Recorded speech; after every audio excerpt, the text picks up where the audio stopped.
What's up, Logan? This is Emmanuel Escobar. Today we're going to talk about the Logan football team's switch to independent status and the road to the NCS playoffs just ahead.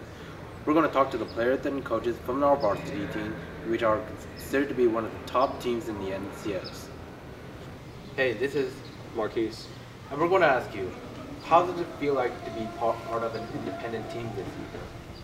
Well, it feels kind of special, I guess, because like last year, our 10-0 season, like it was like a lot more easier than how it is this year. Like all the teams were like a lot more weaker and easier for us to beat. Like we didn't really have to pay attention as much to like being more prepared for that team. And then so this year, like we had to be like a lot more focused, a lot more serious in practice and before games and stuff. And so like this year is like way more different, like compared to how it was in the years before. Great. This is Exar.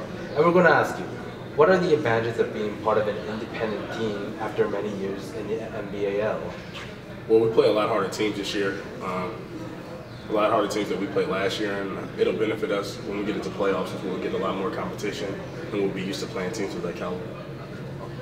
Hey, this is Coach Zuber. So how confident is your team playing an independent schedule this year? Well, we've won some good games, so I think our confidence level is pretty high. But you know, we got to win our first playoff game and build the momentum there too. So how many years will your team stay independent? It's a 2-year cycle, so we'll see. After 2 years, I'm sure we'll do it again.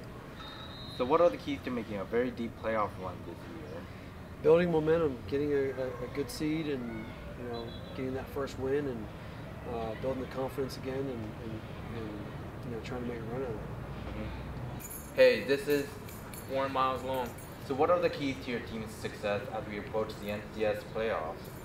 First and foremost, we have to be safe. You know what I'm saying? We got to keep all our players healthy because we only have a 34-man roster. Other than that, we just got to play hard like we've been doing all year. So what tough opponents you and your team could face in the playoffs that are dangerous? There's a lot of tough opponents, man. We have De La Salle, #1 spot. Freedom, they have a receiver called Darrell Daniels. University of Washington commit, he's also a threat.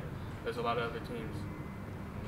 So look, this year's Logan football team goes independent this year, and the playoffs are just around the corner.